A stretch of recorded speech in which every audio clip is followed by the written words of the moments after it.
Assalamualaikum warahmatullahi wabarakatuh. Saya Rahma Isronofia dari kelas PMT 6B. Di sini saya akan membuat video reaksi untuk memenuhi tugas komputer dan pemrograman. Yang mana di sini saya akan mereaksi dua video teman saya. Yang pertama yaitu mengenai perkembangan komputer yang akan dijelaskan oleh Dina Aulia. Mari kita lihat video penjelasannya.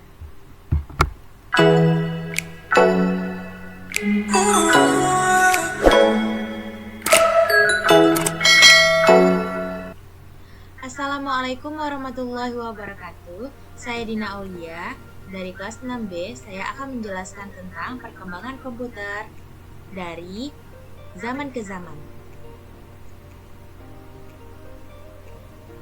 Sebelum membahas lebih lanjut tentang perkembangan komputer dari zaman ke zaman, yuk kita definisikan dulu apa itu komputer.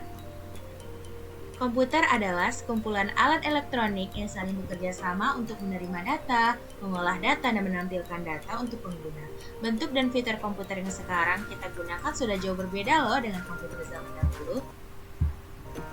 Nah, pertama mengenai komputer, di sini Dina menjelaskan apa sih itu komputer. Nah, di sini Dina menjelaskan pengertian dari komputer itu dengan singkat, padat, dan jelas sehingga kita mudah memahami arti dari komputer itu sendiri. Perkembangan komputer. Proses perkembangan komputer tidak serta-merta secanggih saat ini karena memang mengalami proses. Komputer sekarang memang telah jauh berbeda dengan komputer terdahulu, mulai dari segi bentuk, kinerja, hingga komponen yang dipakai. Berikut saya akan sampaikan perkembangan komputer dari generasi ke generasi. Yang pertama, komputer generasi pertama yang menggunakan tabung vakum pada tahun 1946 sampai 1959. Selanjutnya yang kedua, komputer generasi kedua yaitu menggunakan transistor pada tahun 1959 sampai 1965. Yang ketiga, komputer generasi ketiga yang menggunakan integrated circuit pada tahun 1965 sampai 1971. Yang keempat, komputer generasi keempat yang menggunakan mikroprosesor sejak tahun 1971 sampai sekarang. Dan yang kelima, komputer generasi kelima yang menggunakan artificial intelligence sejak sekarang sampai masa depan.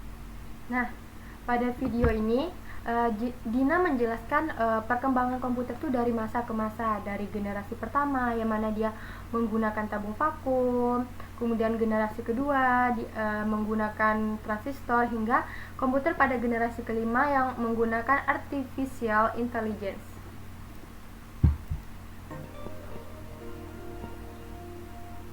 Komputer generasi pertama tahun 1946 merupakan tahun diciptakan komputer generasi pertama. Komputer generasi pertama ini menggunakan tabung vakum sebagai komponen dasar pembuatan. Tabung yang digunakan sebagai komponen dasar ini memang dikenal tidak efisien di beberapa aspek karena cepat sekali panas ketika dipakai. Selain itu, komponen ini membutuhkan daya listrik sangat besar dalam pengoperasiannya. Komputer generasi pertama diciptakan oleh J. Presper Eckert dan John Mauchly.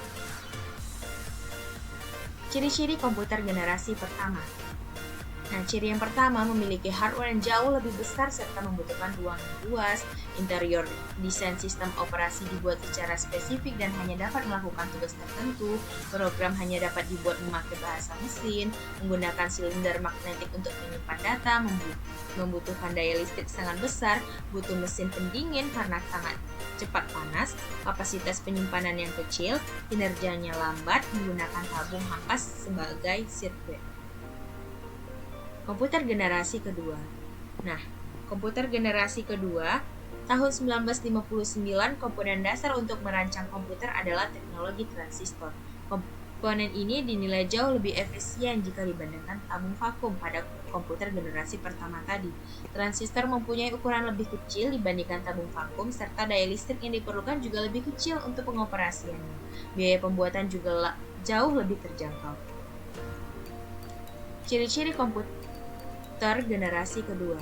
Yang pertama, telah menggunakan operasi bahasa pemrograman tingkat tinggi Fortran.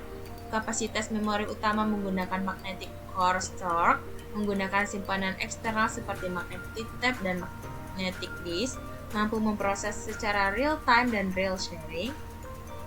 Ukuran fisik jauh lebih kecil dibanding komputer di generasi pertama. Kinerjanya lebih cepat, daya listrik lebih kecil.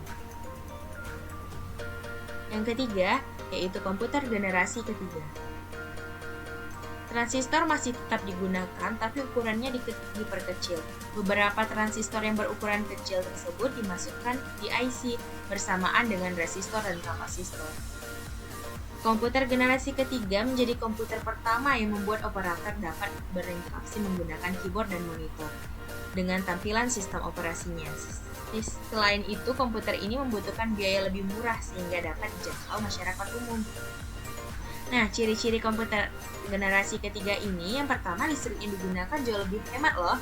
Software lebih meningkat, harga makin terjangkau, kapasitas memori lebih besar, kecepatan pengguna IC sehingga kinerja komputernya lebih cepat, memiliki kecepatan 10.000 kali lebih cepat dibanding generasi pertama.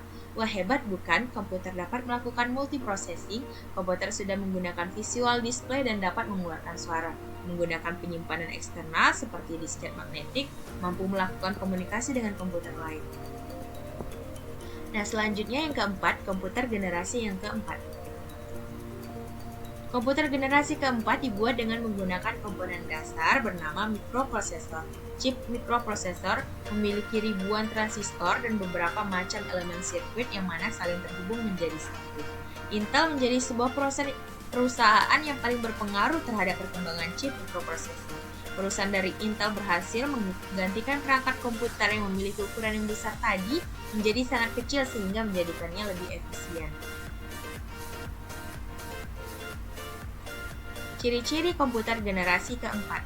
Yang pertama, dapat menggunakan LSI, Large Scale Integration, sudah memakai semikonduktor dan mikroprosesor yang berbentuk seperti chip untuk memorinya, dipasarkan pada sektor perorangan, munculnya komputer terbaru yang lebih efisien dan mudah dibawa kemanapun seperti laptop.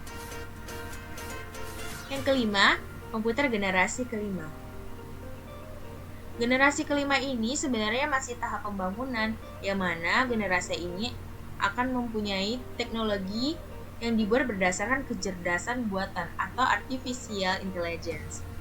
Nah, dalam sejarah perkembangan komputer, pengembangan komputer generasi kelima ini bertujuan agar dapat menghasilkan perangkat komputer yang dapat merespon, menggunakan bahasa yang digunakan manusia, diharapkan dapat mempelajari lingkungan di sekitarnya serta dapat menyesuaikan dirinya sendiri. Ciri-ciri komputer generasi kelima. Yang pertama, komputer masih menggunakan teknologi LSI, namun akan banyak mengalami proses pengembangan, memiliki fitur yang terus berkembang setiap tahunnya, semakin cepat dalam pemrosesan informasi, komputer memiliki kemampuan untuk mendengar, berbicara, melihat, dan bisa lebih canggih lagi. Bahkan dapat memberikan kesimpulan layaknya manusia. Wow, tambah keren ya perkembangan komputer dari zaman ke zaman. Baiklah, itu penjelasan Dina mengenai perkembangan komputer. Bisa kita lihat, Dina menjelaskan perkembangan komputer itu dari generasi pertama hingga ke generasi kelima itu dengan jelas, sehingga kita dapat memahaminya.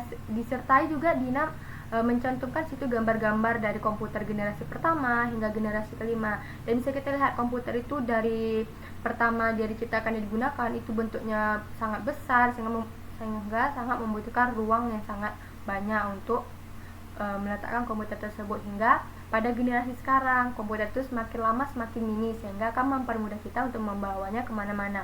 Dan di sini Dina juga mencantumkan ciri-ciri dari komputer itu dari generasi ke generasi. Bisa kita lihat ciri-cirinya itu berbeda-beda komputer dari generasi pertama hingga ke generasi kelima, dan ciri-ciri itu juga yang mana disesuaikan pada perkembangan zaman itu sendiri. Misal generasi pertama dia seperti ini ciri-cirinya, hingga pada generasi kelima ciri-cirinya itu semakin mudah, karena komputer itu dari masa ke masa akan mengalami perkembangan sesuai dengan kebutuhan kita sebagai manusia.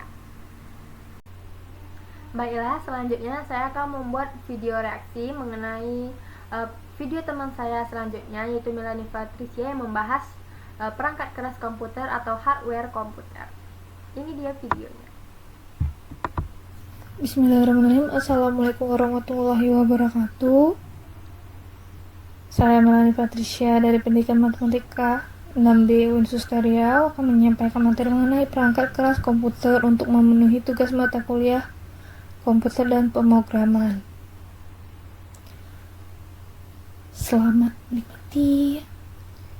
Yang pertama yaitu perangkat keras, sebuah komponen fisik pada komputer yang digunakan oleh sistem untuk menjalankan perintah yang telah diprogramkan, atau dalam arti sebuah komponen pada komputer yang bisa disentuh, dilihat, dan diraba. Nah, di sini Melanie menjelaskan pengertian dari perangkat keras atau hardware komputer. Nah, di sini Melanie itu menjelaskan dengan singkat, padat, sehingga kita dapat memahami arti dari pengertian dari perangkat keras atau hardware. Perangkat komputer yang pertama yaitu CPU. Pusat pengendali pada sebuah komputer yang mengatur semua instruksi program dan semua aktivitas yang dilakukan oleh komputer, sehingga CPU biasa disebut sebagai otak dari komputer. Selanjutnya itu motherboard, mainboard, yaitu papan sirkuit utama yang berguna sebagai tempat macam-macam komponen elektronik yang saling terhubung dan memiliki chip, BIOS, dan lainnya. Selanjutnya itu monitor, sebuah perangkat keluaran yang digunakan untuk mengeluarkan hasil pemrograman yang dilakukan oleh komputer berupa informasi yang dibutuhkan. Selanjutnya keyboard, seperti yang dapat dilihat pada PowerPoint, keyboard itu tempat untuk mengetik, biasa kita ketik. Sebenarnya itu mouse, perangkat masukan yang berguna sebagai petunjuk posisi kursor atau pointer. Selanjutnya itu RAM, tempat di mana kita menemukan instruksi-instruksi yang hendak dikerjakan dan sebagai media penyimpanan sementara. Selanjutnya itu hard disk, tempat menyimpan. Hard disk ada versi kecilnya seperti flash disk. Hard disk ini bisa menyimpan data yang banyak. Selanjutnya prosesor. Prosesor adalah perangkat keras yang berguna untuk melakukan pembacaan, pengertian, dan melaksanakan perintah yang lainnya. Power supply, perangkat keras komputer yang digunakan untuk memberikan tenaga dan energi arus listrik pada komputer. Selanjutnya itu yaitu LAN card. Bisa dibaca, LAN card itu adalah jembatan penghubung antara komputer server dan komputer klien lainnya. Selanjutnya itu AGP, perangkat keras yang berfungsi untuk memaksimalkan layar resolusi gambar pada komputer. Selanjutnya VGA, perangkat keras yang berfungsi untuk merubah sinyal digital menjadi sinyal gambar. Bentuknya bisa dilihat pada gambar. Selanjutnya VDD, FDD, perangkat keras yang digunakan untuk memutar piringan dan menggerakkan head baca tulis. Yang selanjutnya ditembakkan ke dalam disket. CD-ROM, perangkat yang berfungsi untuk membaca data atau program dari media penyimpanan data CD ataupun DVD. Selanjutnya speaker, teman-teman pasti tidak asing dengan benda ini. Selanjutnya touchpad, biasanya touchpad ini adanya di laptop atau notebook. Kalau di komputer itu menggunakan mouse. Selanjutnya mikrofon, perangkat keras keluaran yang dapat menangkap gelombang suara lalu merubahnya menjadi getaran listrik. Di komputer banyak ya, di headsetnya. Selanjutnya network card, perangkat keras digunakan sebagai jembatan. Jembatan. Selanjutnya itu UPS, perangkat keras komputer yang berfungsi untuk memberikan supply atau menghantarkan listrik. Selanjutnya sound card, dapat dibaca. Sound card, perangkat penghubung masukan berupa suara. Selanjutnya heatsink, kipas pendingin untuk mendingin komputer. Ini biasa terdapat dalam CPU-nya. Selanjutnya headset, perangkat keras komputer yang berfungsi sebagai media pengeluaran untuk gelombang suara yang telah disistem oleh komputer. Sekian. Baiklah, itu macam-macam dari perangkat keras atau hardware komputer yang sudah dijelaskan oleh teman kita Melanie. Nah, di sini Melanie mencantumkan banyak macam-macam dari perangkat keras. Nah, kita bisa lihat dari namanya pasti berbeda, dan dari barang-barang yang kita bisa lihat, misalnya kayak seperti monitor itu bentuknya seperti apa, keyboard bentuknya seperti apa, mouse bentuknya seperti apa, CPU dan lain sebagainya. Nah, dari berbagai macam perangkat keras yang ada ini, pasti mereka memiliki fungsi masing-masing sesuai dengan kegunaannya. Nah, Video ini sangat bermanfaat. Dua video yang telah saya reaksi ini sangat memberi manfaat dan memberi ilmu pengetahuan kepada kita mengenai komputer dan hardware komputer. Nah, ini bisa sebagai referensi kita untuk menambah ilmu kita dengan melihat video ini. Baiklah, hanya itu reaksi yang dapat saya jelaskan atau saya sampaikan pada video kali ini. Lebih dan kurang saya mohon maaf. Assalamualaikum warahmatullahi wabarakatuh.